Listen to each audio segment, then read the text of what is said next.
Well, this is JC one more time. I kind of fixed my text up here a little bit where it's closer together. I noticed in the last one I keep looking back and forth while I'm reading this off. I'll still do that, but maybe not so much, so it might not be so distracting. And I wore my glasses so I can make it a little smaller. So anyhow, I'm going to go ahead and do this. This is chapter 4B. I explained to you before, chapter 4 was far too big to make into a video on YouTube, so I split it up into 4A and 4B. And this is 4B, chapter 4B, and I'll go ahead and start. The mayor's funeral was held on the next Sunday. That was 4 days after he had been killed. The autopsy hadn't revealed any more than was evident at the scene. It looked like the whole town showed up for the service. The cemetery was barely big enough to hold everyone. There was no open casket viewing because of the nature of the mayor's wound. Several people said words over his grave. The mayor would have been proud of the fine things people said about him. It was surprising how well liked Old Man Rafton was now that he was dead. Several persons were heard to remark what a shame it was that everyone hadn't showed him how much he was liked when he was still living. Hallelujah. Buck wore his best and only suit to Old Man Rafton's funeral. He shed real tears for the mayor. A week had passed since the murder of Old Man Rafton, and the police weren't any closer to knowing who did the killing than they were on the night it happened. The sheriff regularly called the officers together to get a report from them about any possible clues or ideas they may have. Calls began to come in suggesting different people who might be responsible, who might be the perp, quote unquote. A lady called the station to say she thought her husband was the killer. She said he hadn't come home that night and refused to say where he had been. Tom called him and asked him to come to the station. He took a taxi to the station, and Tom asked him where he was on the night in question. He wanted to know why Tom was asking him these questions, and Tom told him that it was just routine. Well, he refused to answer any questions unless Tom explained to him why he wanted to know and why he was asking him specifically. Tom said someone suggested he might know about the killing of the mayor, and the man said, "It was my wife, wasn't it?" And Tom said, "It might have been." The man said, "Boy, what a bitch. I can believe it. She thinks I'm supposed to clear everything with her before I do it. She wants to treat me like a child. I was at an all-night poker game with a few friends." And he gave their name to Tom. "I used to play poker with my friends every week," he went on, "before I got married. She knew that and didn't object to it before we married. After I said, 'I do,' she changed. At first she asked me to tell her when I was planning to play poker. Then she asked me not to play quite so often. Then she wanted to go with me, and I said okay. She didn't like it because some of my friends smoked cigarettes, so she wouldn't go again.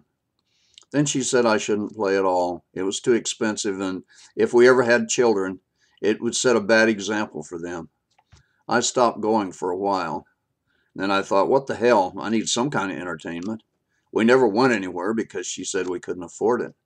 I got tired of sitting home every night, and that's all she wanted to do. She said that if we have each other, that should be enough. Frankly, she's not that great." While he was talking to Tom, Billy called a couple of his poker buddies and confirmed his story. Tom asked if he needed a ride home. Tom said he was satisfied and sorry he had bothered him. The man said he could use a ride, so Tom took him home. When they got there, the man asked Tom to wait for just a minute. Tom thought he would bring his wife out to verify everything. Instead, in a few minutes, the man came out carrying a suitcase. His wife followed him out crying.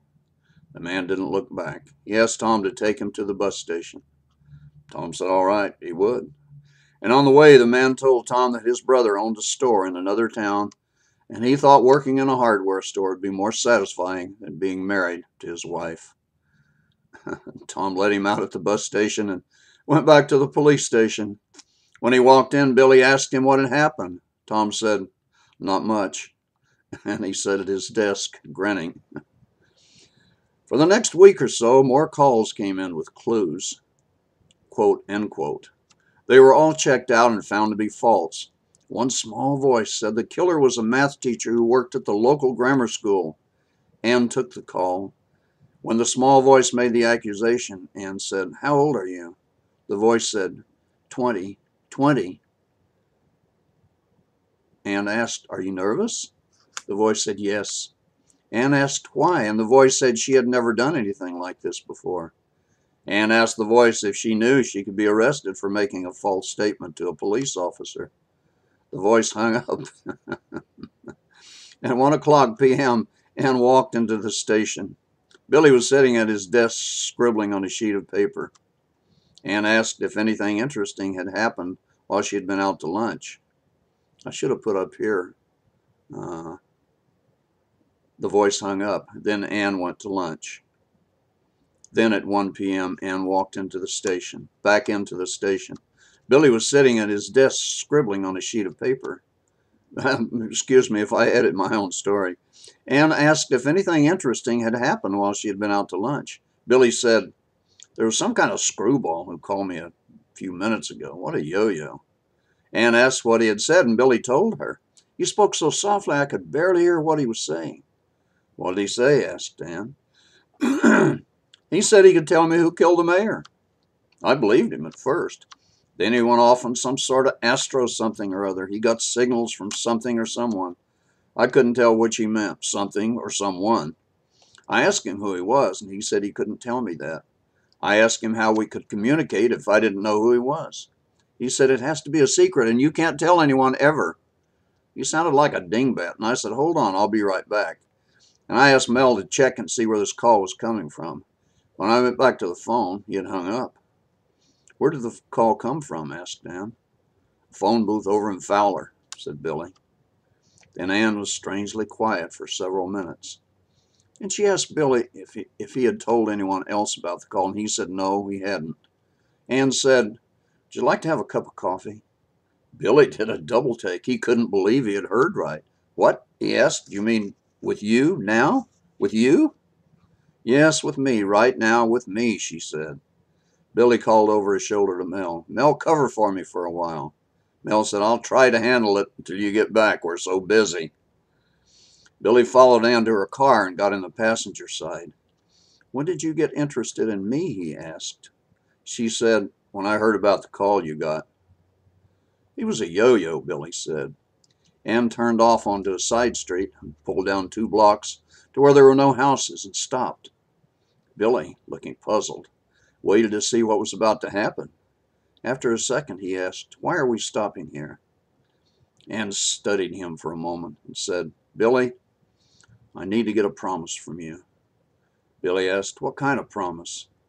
Ann said, "I want to talk to you about something, but I want you to promise on your honor never to repeat to anyone at all, what we talk about."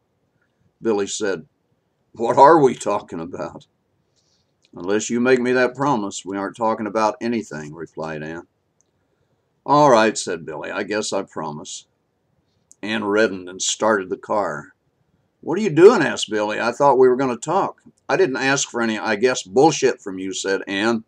"You either promise or you don't." "You're really serious about this, aren't you?" Billy said. "You're damn right I am," said Ann. Okay, said Billy. "I promise on my honor as a policeman." "You'd better mean it," said Ann. "I mean, you had better mean it." "I do," said Billy. "Now what's going on?" When the call from this guy came in, did you take the call yourself?" "No," said Billy. "Mel took it, and I guess the guy asked for me." "He asked for you by name?" asked Ann. "Yeah, so what?" said Billy. "Why would he ask for you by name if you didn't know who he was?" asked Ann. "Doesn't that seem a little strange that he would ask for you by name? Why wouldn't he just talk to anyone who answered the phone?" Billy thought about that for a minute. "I guess it's a little strange," he said. "Maybe he heard I was the one who found the body, the first on the scene." "That's not it," said Ann. "Now listen, I'm going to tell you something you're going to keep to yourself, something you won't understand. I'm going to give you some instructions, and you have to follow them to the T. You have to do exactly as I say without question, no matter how strange you think it is. You understand?" "I guess so," said Billy. "I mean, yes, I understand." "I can only say a little. It won't sound like much, but when the time comes, you'll know what it all means." That same man will call you again, probably at home when you're alone. That's about any time, said Billy with a grin. When he calls you, listen to what he has to say and don't ridicule him or badmouth him. Just listen and consider what he tells you. I can't say what that'll be, but I can tell you he'll know what he's talking about. Billy was puzzled. What is it he'll say? He asked. I can't tell you, Ann said. It'll sound weird, but you have to follow his instructions. You have to do exactly as he tells you, no matter how ridiculous it seems. Whatever you do, do not tell him you spoke to me. If he asks you if you talked to me about him, say you didn't. Say you didn't think he was serious when he called, so you said nothing about the call to anyone. Do you understand? Yes. He'll tell you that if you tell anyone about him, bad things will happen to you. He'll say it isn't a threat, but it just will happen. He'll say he doesn't know what will happen to you until after it happens. Believe him and don't argue with him. Ann stopped talking, and Billy asked her if that was all she was going to tell him. Ann said it was, and she started the car. Billy started to question her, and she put a hand up and told him not to ask any more questions. She couldn't say any more, and as far as she was concerned, she knew nothing about the call he got or the man who made it, and this talk never happened. Billy was quiet, and in a few minutes, they pulled up in front of the station. When they parked the car, the sheriff was standing on the curb watching them. Before Ann got out of the car, she reached over and shoved Billy roughly and said, "You little bastard, that had better not ever happen again. Get out." Billy blanched under her assault and looked stunned. Then his face reddened and he stammered, trying to speak to her. She told him to just shut up and stay away from her or else. Ann stormed by the sheriff and stomped into the station where she sat at her desk. The sheriff asked Billy what he had done, and Billy mumbled, "Nothing I care to talk about," and quickly walked away, leaving the sheriff scratching his head. The sheriff started to pursue it, but thought better of it and went inside to his office. "I'll find out later," he told himself with a little grin. Okay, folks, thank you very much. This concludes Chapter 4B, and I hope you enjoyed it. I hope you'll come back to Chapter number 5, which will come along shortly. And I appreciate it if you leave a little comment, if you read the story, if you listen to the story, and if you begin to enjoy it a little bit. I appreciate a comment on it. So anyhow, this is JC, and I'll see you down the road if the good Lord's willing and the creek don't rise. And Merry Christmas to everyone.